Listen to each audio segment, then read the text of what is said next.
What's up, YouTube? It's Jose with Bait and Bougie.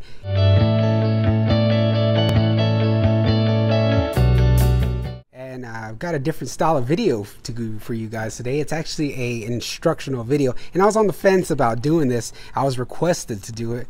I was requested by, well, first off, shout out to him. Manny, if you're watching this, I appreciate it. And shout out to Alex and Froy.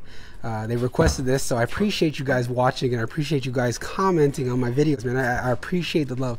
But they asked me to do a how to cast a baitcaster video. But as far as using baitcasters, I've been using baitcasters since, shoot, the age of 11, 10 maybe. So that's actually something that I know how to use. As far as casting a baitcaster, level-matic, conventional reels, the pens and stuff like that, I've done that for, I don't know, almost 20 years, 20 plus years. Shoot, I forgot how old I am. I'm pretty old. So let's get into it. Boop. So here's the setup that I'm going to be using for today's video. I've got an Abu Garcia Aura SX. This is the original Aura. I got this actually used off of eBay for, it was 47 bucks shipped at that, and that's a great price. It's paired with a Fenwick Silverhawk 2 7-footer, medium heavy, fast action. It's actually a two-piece, so I can use it for traveling. Sorry. This has Fuji Alkanite guides, and it was only $55.99 off Cabela's.com. This, so you're looking at it right here, was just over $100, and for the beginner, that is outstanding, and you are not going to find anything better than this.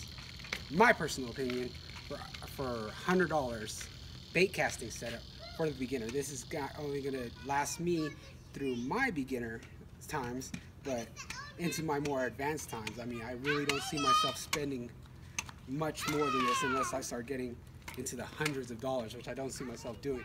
And for me just pitching out in the grass, throw my little frog here, my black and yellow. And the reason why I wanted to throw this is because as you see, the hooks are up. They're blocked by the frog's body. So while I'm pitching it out in the grass, it's not going to get hooked up on anything. When I tie onto some of these top waters and some of these things like that, I like to use either a clinch knot, improved clinch, or a polymer. Mainly, it's just a clinch or a polymer knot. Those are my favorites. So the only times I do an improved clinch knot is out of muscle memory, because that's what my dad taught me as a child. So setting up your baitcaster. So most baitcasters have a brake system on this right here. So if you have the brake system, whether the dial is on the outside or the dial is on the inside, you remove this cover like some of the other baitcasters. You want to put that all the way down to 0. All right, whenever setting up, always put that down to 0.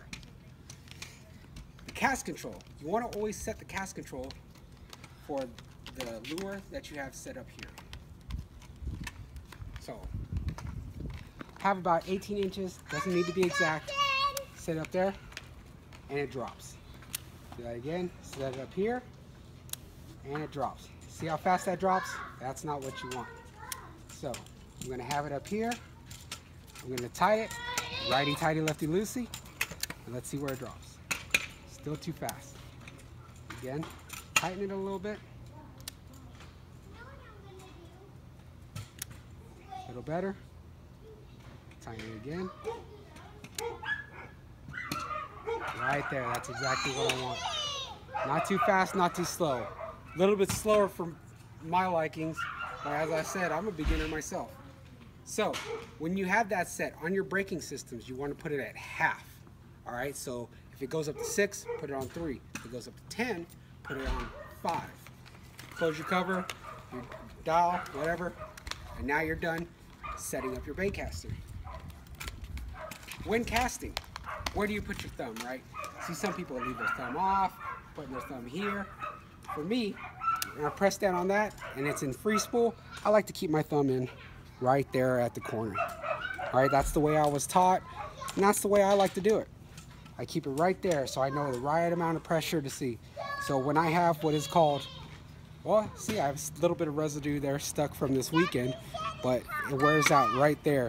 A lot of guys just see the pictures of their thumbs being all ashy from right there. That's called bass thumb. Me, I like to keep it right there. All right, another reason why I leave it right there is because from casting. All right, when you're casting out, that's just where I'm used to doing it. Now let's get to casting. Never do you really want to cast over your shoulder this way. From here, you have a tendency to whip it hard, fast, which you don't want to do. That is Backwash City. If you have a spinning rod, perfectly fine, normal. Get that bait way out there. The only times you ever want to do that with a baitcaster or a conventional reel is for deep sea fishing, saltwater applications, or if you're catfishing. Much larger setup, you want to get that bait way out there. For these smaller, low profile baitcasters, really not too many situations where you're going to want to get that top water way far out that way. So that's not where you want to do it. Instead, what you want to do with these is you want some sidearm. My sidearm this way. Out here. Alright? You need to get a little bit of distance on it. Sorry, kids are out here playing. Here. Alright? Nice and smooth. And the way you want to do with your lure, here, I like to use the momentum of the lure. I like to get a little bit of force, centrifugal force with it. What I mean by that is get the momentum of the lure going here. Here, and then out. Okay? Another thing you want to do, before your lure hits the water, before it hits the grass as you're practicing, you have to stop it. So it's here, before it hits, boom, you have to stop it, like that. That's what stops the backlash. So your thumbs already should be on it. And it's coasting, it's coasting, it's coasting, and before it hits the surface of the water, boom, pause it. And that's what's gonna stop your backlash. If you leave your thumb off it completely and it's spinning quite crazy, it's gonna create a lot of backlash. And if you don't keep your thumb on it, it's gonna backlash like crazy. So I'm gonna do a few casts here for you guys. It's here. Boom, get my thumb on it the whole time. Now my thumb was on it, break it before it hit the grass. Zero backlash. Reel it back in. While I'm reeling it in, this is called the trigger. So a lot of people want to hold it with their trigger finger, but no, these are low profile bait casters, and you want to palm it. You actually want to put your ring finger, see, got my ring right there. And that's how you're going to reel it in. Got a jerk bait on, that's how you're going to be able to jerk it. Popper frog, you're going to pop it, and you reel it in. So, there it is. Again, I'm going to use the momentum, out, and out. There.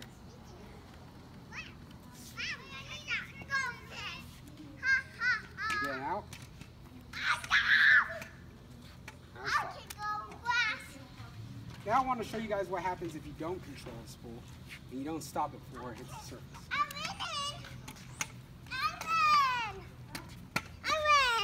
That's what happens.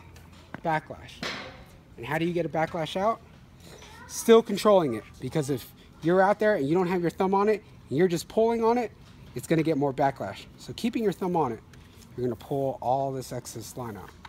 Keeping your thumb on it. If it starts to pull on it, you're going to want to stop, pick at it a little bit, and then continue to pull it out.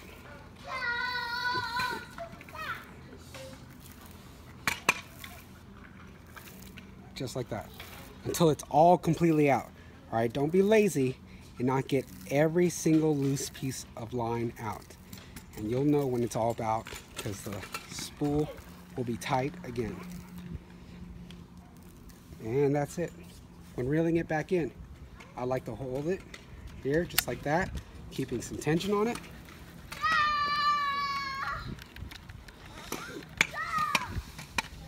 And reeling it all back in. Over here. Now, when initially doing the cast, sometimes it's good to put a bucket out there, a box, something, But initially, just get the cast out. Just get this motion out. 'Cause this motion is the hardest. So it's here and out. Boom.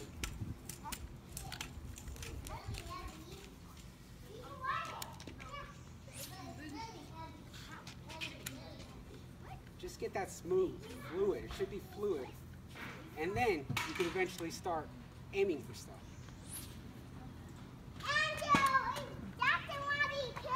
But you just want a little bit of tension on your thumb. Just get that smooth, fluid motion out. That's what you want. That's what you want to get out there. Once it becomes muscle memory and becomes like nothing to you, bam, hit that tree. And that's what I'm aiming for right there. Just aiming for that tree. Nice and smooth, fluid motions.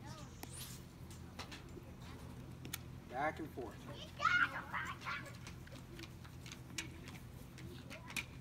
And hopefully that explains a little bit. Well, that was the video. Hopefully you all out there in YouTube land got a little bit something from it. I tried to explain it the best way I can, but hey, I have some big news to update all of y'all with. Fortunately, I have a job where I can travel.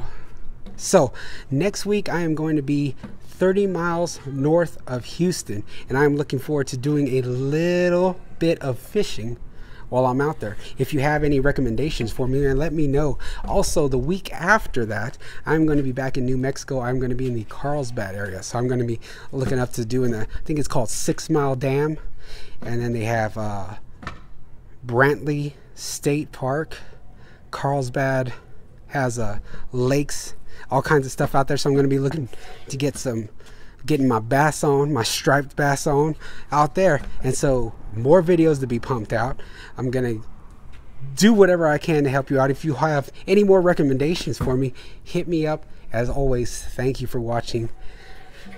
If you like these videos, please hit that like button, hit that subscribe button, and as always, thank you. I appreciate you. If you have any questions of anything that I have, links are down below. Peace out.